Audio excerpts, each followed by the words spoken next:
요즘 같은 세상 속에 오늘 시편 17편의 말씀은 우리에게 위로가 되고 힘이 되는 말씀입니다. 1절의 말씀을 보게 되니까 다윗이 기도를 하는데 아주 당당하게 기도를 하잖아요. 자, 같이 한번 읽어보겠습니다. 여호와여, 의의 호소를 들으소서. 나의 울부짖음에 주의하소서. 거짓되지 아니한 입술에서 나오는 나의 기도에 귀를 기울이소서. 내가 드리는 기도를 들으시고 2절 주께서 나를 판단하시며 주의 눈으로 공평함을 살피소서. 내가 하나님 앞에서 잘못된 것이 있는지 살펴달라는 거예요. 자, 3절입니다. 시작. 주께서 내 마음을 시험하시고 밤에 내게 오시어서 나를 감찰하셨으나 흠을 찾지 못하여 싸우니 내가 결심하고 입으로 범죄하지 아니하리이다. 시편의 1편에 나오는 그 말씀 가운데 복 있는 사람들은 악인의 꾀를 따르지 아니하며 죄인들의 길에 서지 아니하며 오만한 자들의 자리에 앉지 아니하고 오직 여호와의 율법을 즐거워하며 그의 율법을 주야로 묵상하는도다. 이 말씀은 시편의 서론입니다. 그런데 오늘 시편 17편의 말씀이 이 내용으로 채워져 있어요. 악인들은 악의 길로 가고 있고 다윗은 의인이 되어서 의의 길로 가고 있으니까 의의 길을 가는 자는 하나님께서 지켜 보호해 주신다라고 약속하셨잖아요. 내가 의의 길을 가는데 악인들이 나를 공격하고 핍박하고 있어요. 그러니까 다윗이 어떻게 기도를 해요? 여호와여, 일어나셔서 악인들을 물리쳐 주시옵소서. 주의 능력으로 나를 보호하여 주시옵소서라고 기도를 하고 있는 거예요.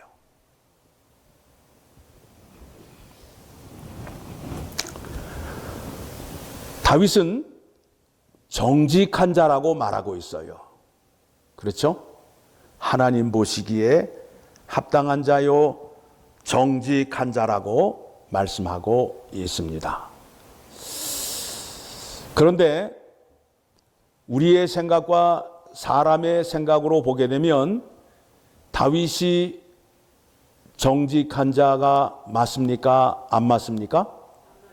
안 맞죠? 우리가 생각하는 정직과 성경에서 말하는 정직이 다르다는 거예요. 다르다는 거예요.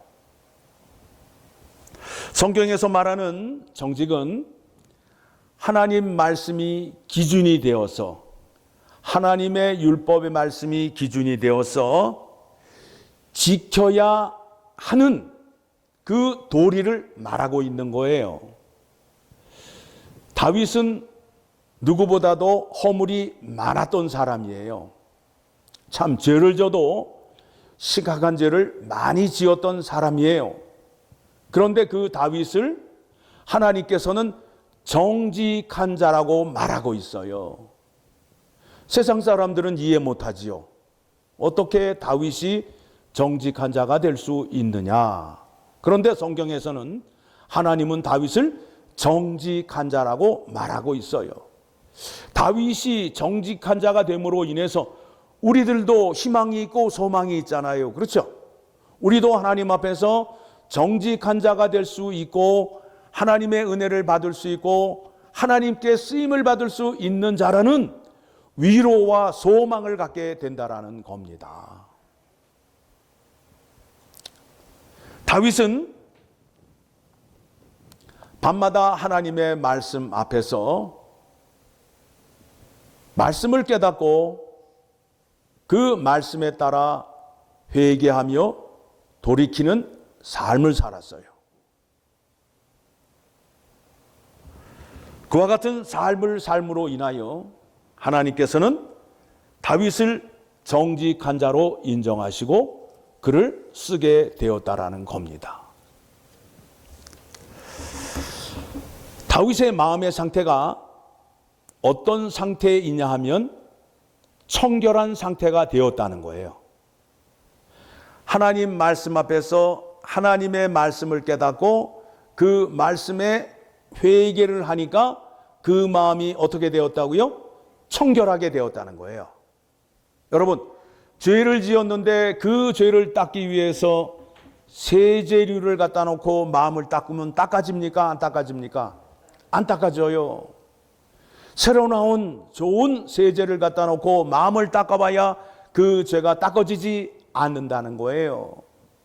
마음의 죄는 하나님 말씀을 깨닫고 회개할 때만 그 죄가 깨끗해진다는 거예요. 그래서 우리에게 말씀이 필요한 거예요. 말씀을 알아야 깨달을 수 있고 회개할 수 있게 되는 거예요. 그렇죠? 그래서 마태복음 5장 8절의 말씀을 보게 되면 이런 말씀이 있습니다. 자, 마음이 청결한 자는 복이 있나니 그들이 하나님을 볼 것이요. 어떤 사람이 하나님을 볼 수 있다고요? 마음이 청결한 사람. 마음에 죄가 없는 사람이 하나님을 만날 수 있다라는 거예요. 그래서 다윗은 허물이 많았던 사람이었어요. 그런데 그는 허물이 많았는데 회개를 열심히 함으로 인하여 청결한 자가 되었어요. 죄를 지었지만 그 죄를 날마다 깨끗함을 받는 회개 자리로 나아갔다는 거예요. 여러분, 어떤 집이 깨끗한 집이에요? 어떤 집이 깨끗한 집이에요? 네, 더러운 것이 잘 정리되어 있는 집이 깨끗한 집이에요. 우리가 사는 데 있어서 우리의 필요한 것들을 얻기 위해서는 버려야 할 것이 있고 또 너저분한 것들이 있어요. 그거를 잘 정리해야 돼요.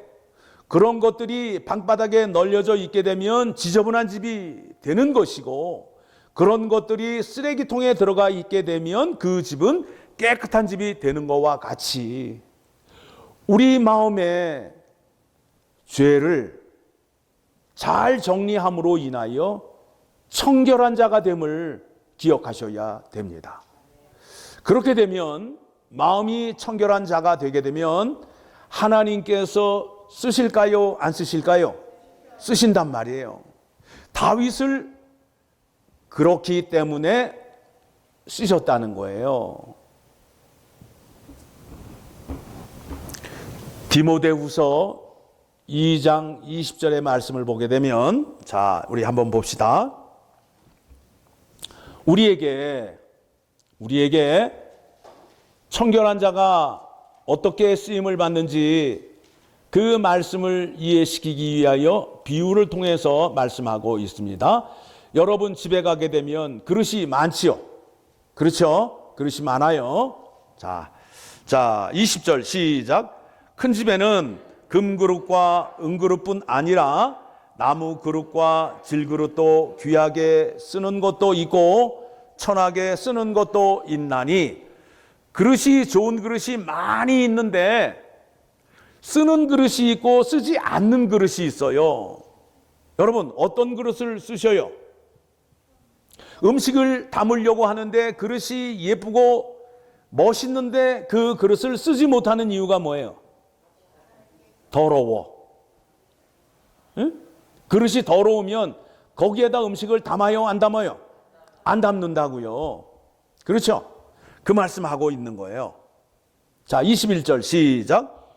그러므로 누구든지 이런 것에서 자기를 깨끗하게 하면 귀히 쓰는 그릇이 되어 거룩하고 주인의 쓰임에 합당하며 모든 선한 일에 준비함이 되리라. 다윗은 하나님 말씀을 깨달아서 회개를 많이 했던 사람이었어요.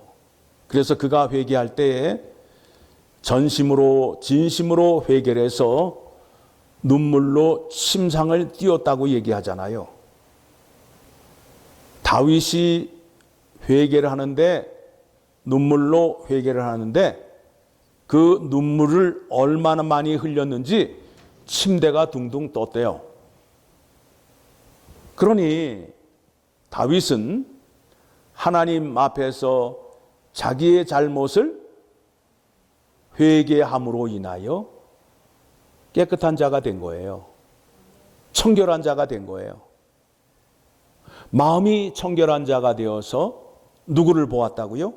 하나님을 보았고 하나님이 그를 씀으로 인하여 다윗을 통하여 다윗은 참 복받은 사람이야. 참 나도 다윗처럼 태어나야 되는데 왜 내 인생이 그렇지? 라고 생각을 하며 성경을 보는 사람은 성경을 잘 못 보는 거예요. 이 땅에 살던 사람 가운데에 허물이 많았던 사람이 누구라고요? 다윗이라고요. 그런 관점으로 보셔야 돼요. 다윗이 지었던 죄를 한번 생각해 보라고요. 자기의 충성스러운 장군의 아내를 빼앗았던 사람이에요. 사람이에요, 사람 아니에요? 사람 아니죠? 그 범죄를 완전하게 꾸미기 위하여 온갖 술수를 다 썼다고요. 안 되니까 어떻게 해요? 우리야 장군을 적군 깊숙한 곳에 가게 해서 죽게 하잖아요. 그래도 다윗이 괜찮은 사람이에요? 우리는 그렇게 안 살았잖아요. 그렇죠? 다윗을 보니까 우리에게도 소망이 있고 위로가 넘칠 수밖에 없다라는 관점으로 성경을 보셔야 돼요. 그래서 다윗의 시를 우리에게 소개하고 있는 거예요. 다윗이 핍박을 받는데 얼마나 많은 핍박을 받았어요. 얼마나 많은 핍박을 받았어요. 장인이 칼을 던지며 죽이려 해요. 상상이 되는 얘기예요? 아니죠. 자식이 자기를 반역하고 왕의 자리에서 내어쫓아요. 이 땅에 그렇게 사는 사람이 또 있어요? 없잖아요. 우리에게 위로를 주기 위해서 성경에서 다윗을 소개하고 있는 거예요.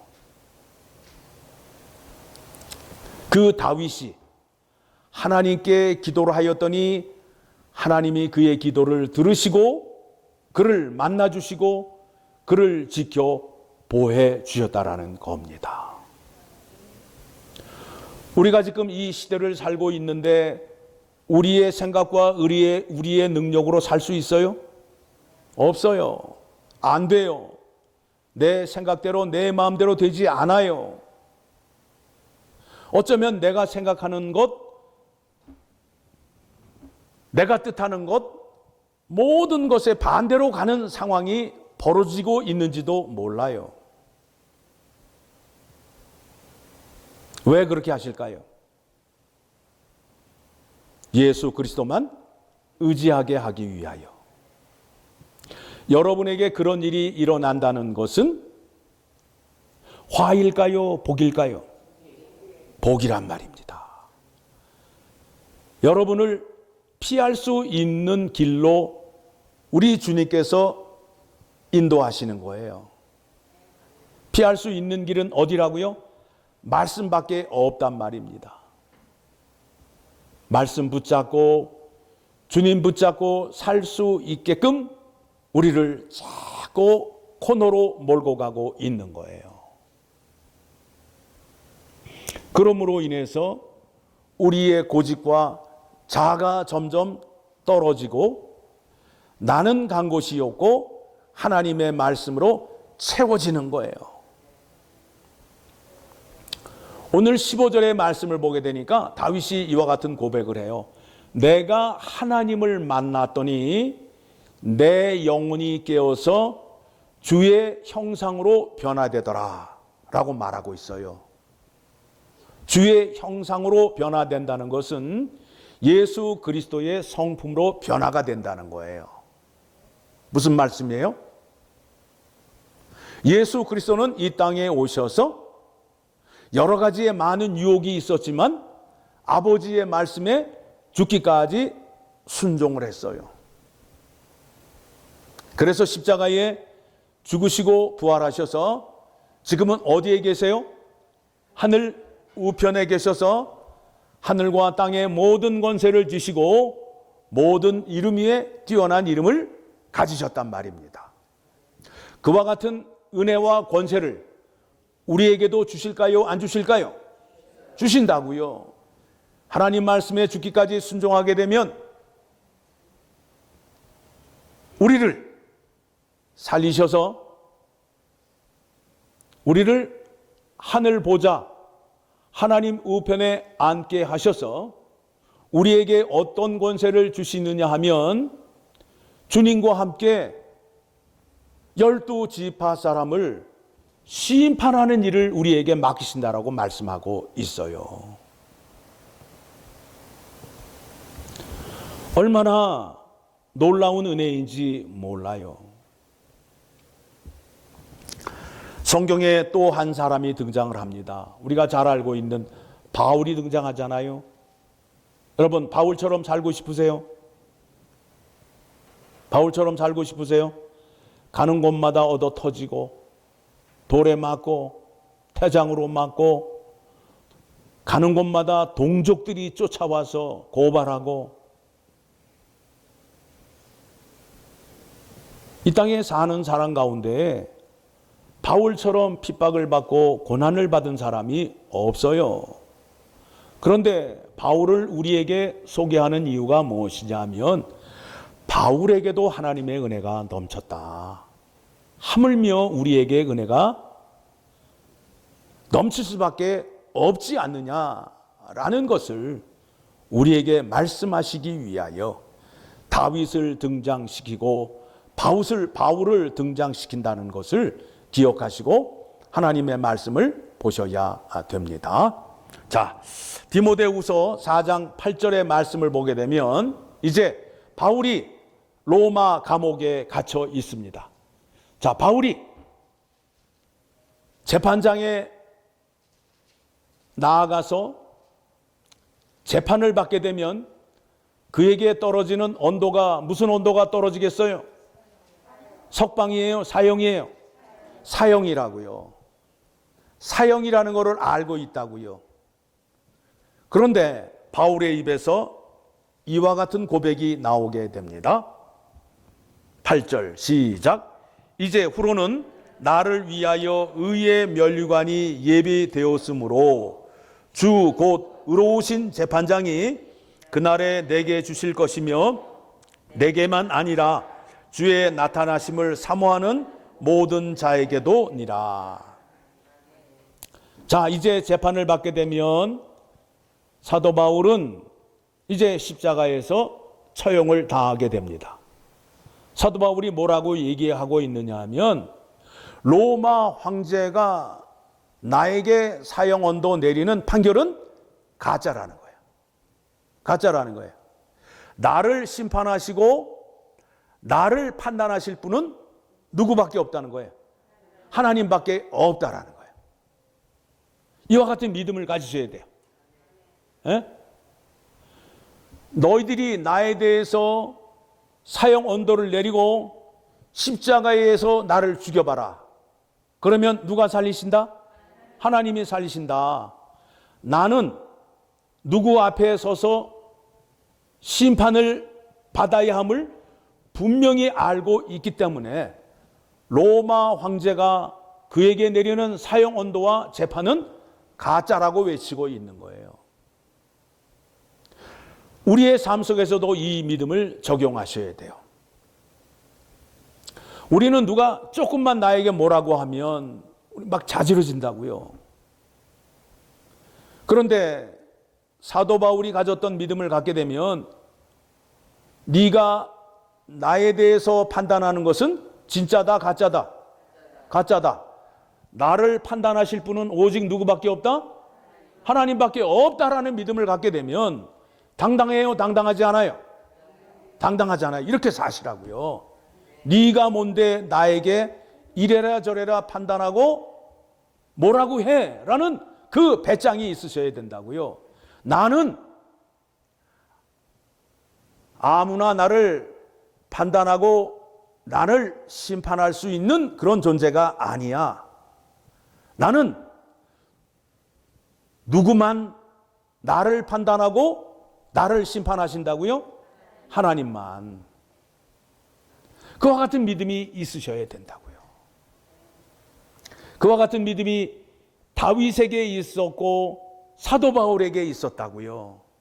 그와 같은 본을 예수 그리스도가 보여주셨어요.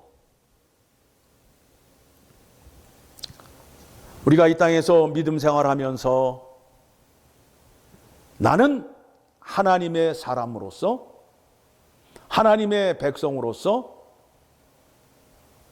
하나님만이 나를 사랑하시고 하나님만이 나를 판단하시고 하나님만이 나를 심판하실 수 있다라는 그 믿음이 굳게 서게 되면 이 땅에 어떤 것들이, 어떤 사람이 나에게 뭐라고 한다 할지라도 당당한 거예요.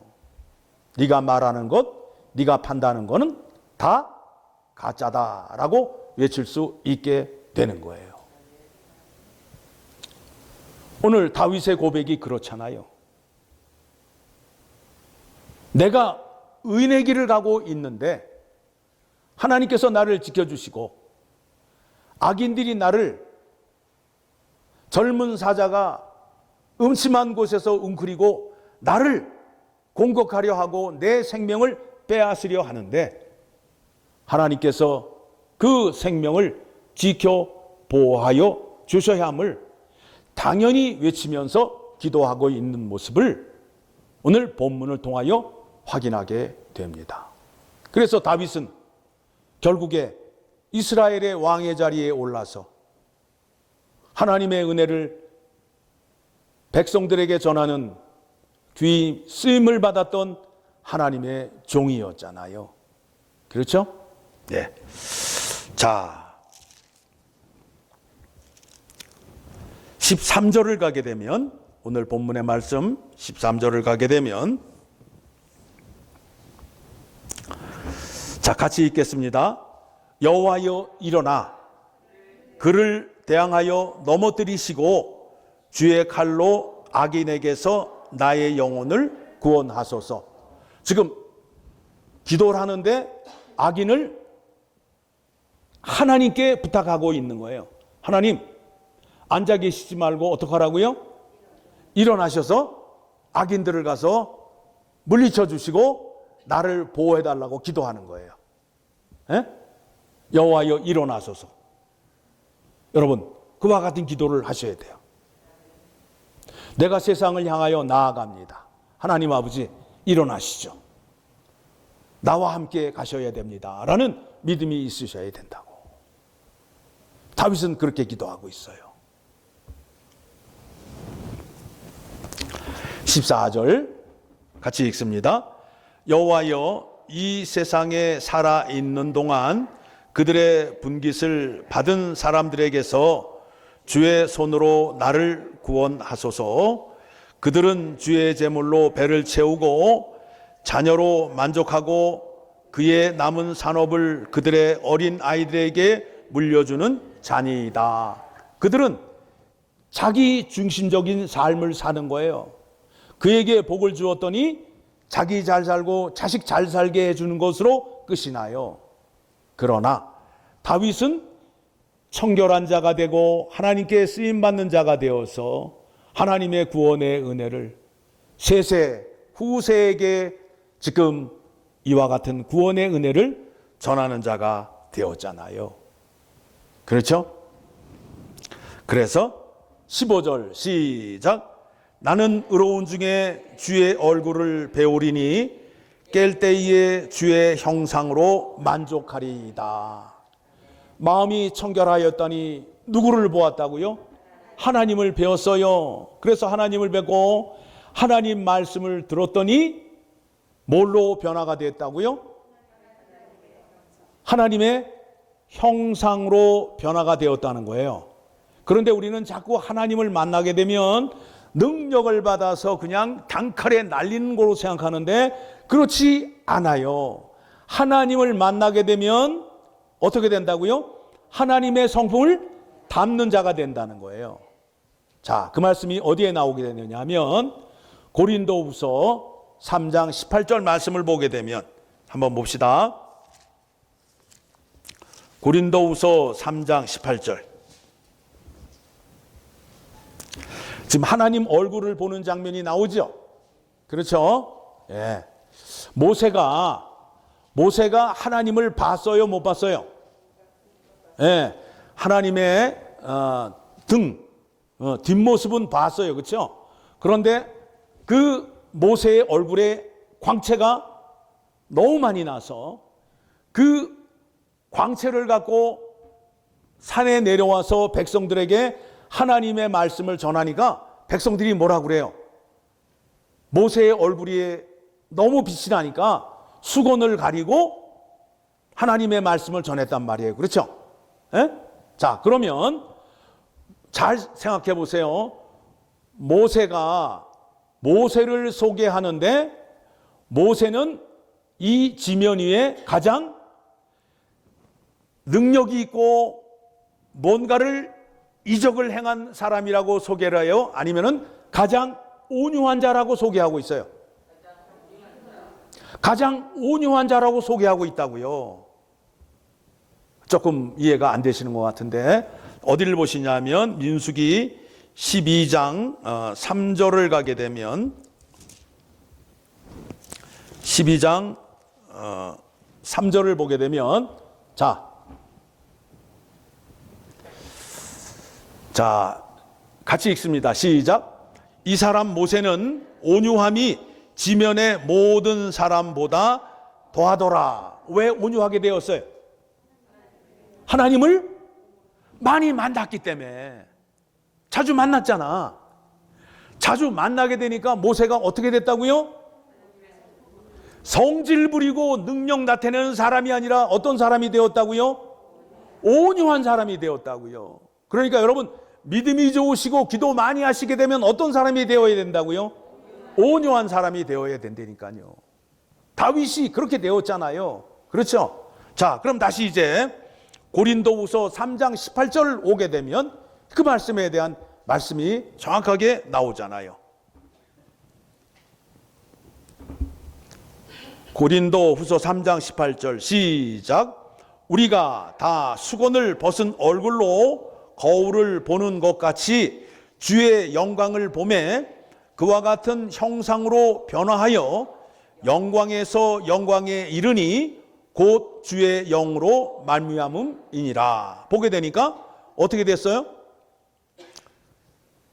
얼굴을 보니까 주의 영광을 보매 그와 같은 형상으로 변화가 되었다는 거예요. 그러니까 주님을 말씀으로 자주 만나게 되면 능력을 나타내는 게 아니라 주님의 온유한 마음으로 변화가 된다는 거예요. 네? 성경에서 이와 같이 말씀하고 있다고요. 영광에서 영광에 이르니 곧 주의 영으로 말미암음이니라. 주의 성령으로 말미암아 그렇게 된다는 거예요.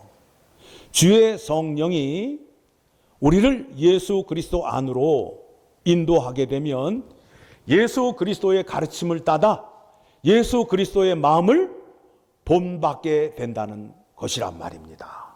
그렇죠? 이와 같은 자가 되어서 이 땅에서 하나님의 평강과 안식을 전하는 자가 되어야 돼요. 그러니까 우리는 우리 안에는 늘 하나님이 주시는 평강과 안식이 있어야 돼요. 세상 사람들은 쉼을 얻지 못해요. 어지러운 세상 속에 살아요. 흔들리는 세상 속에 살아요. 하루를 바삐 살아요. 그런데 우리는 예수 안에서 구원을 얻고 은혜와 평강을 얻은 사람은 마음의 쉼을 얻어요.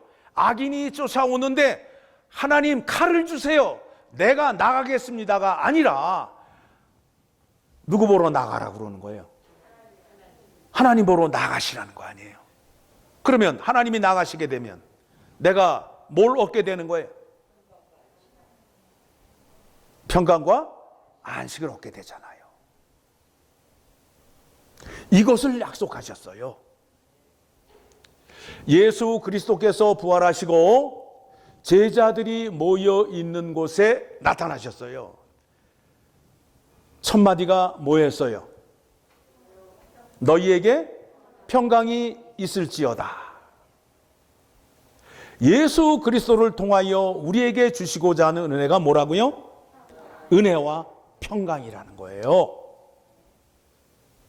자꾸 능력 달라고 하시지 말고 은혜와 평강. 세상 사람들은 다 그냥 어지럽게 핑핑 돌아가며 살잖아요. 저 사람들은 머리가 터져가지고 약을 안 먹으면은 미치는 사람들 아니에요. 그런데 이 땅에 사는 하나님의 백성들은 예수 그리스도 안으로 나와 주 날개 아래 안식을 얻고 평안을 얻는 거예요. 우리의 모든 문제를 누구에게 맡기면? 하나님께 맡기면.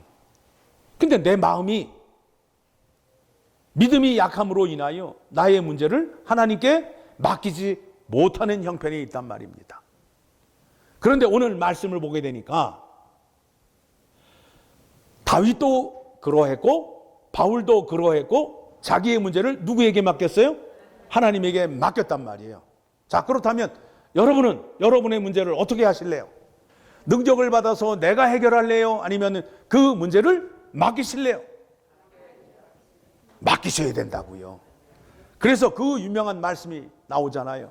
마태복음 11장 28절. 잘 아시죠?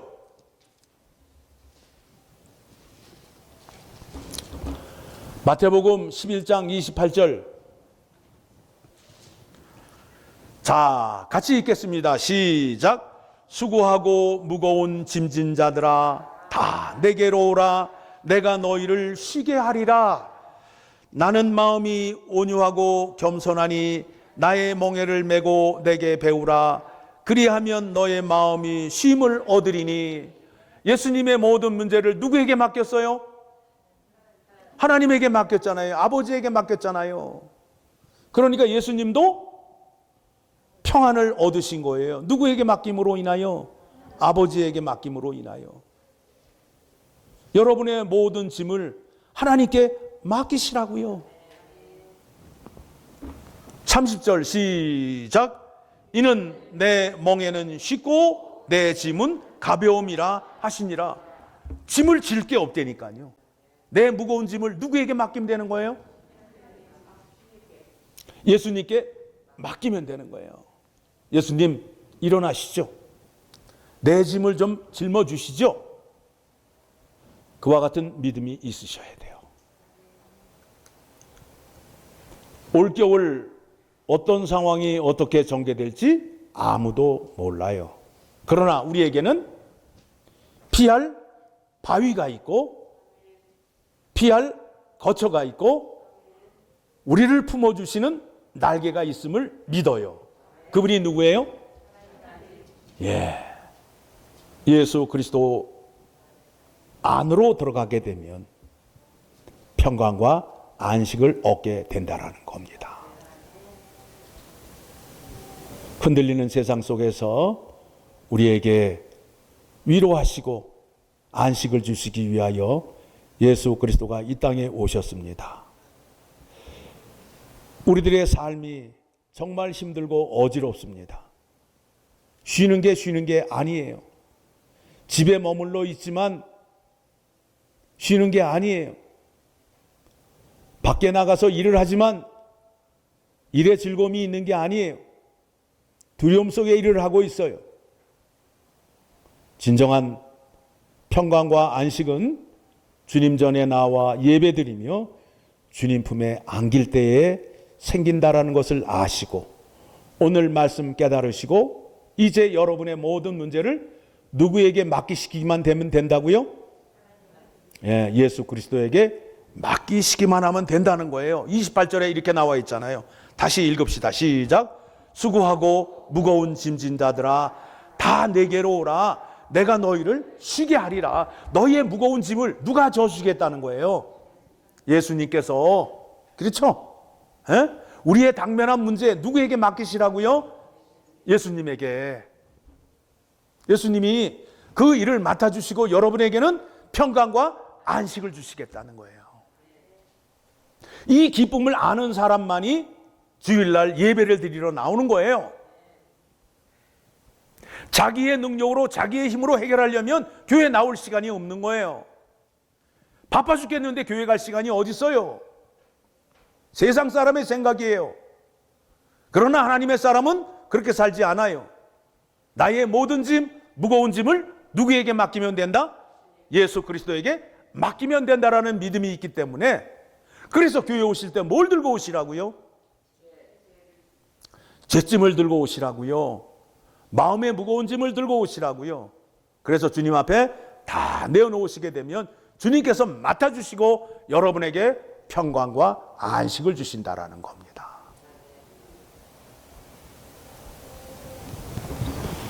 오늘 말씀 통해서 여러분 위로받으시고 세상이 흔들려도 우리는 괜찮다.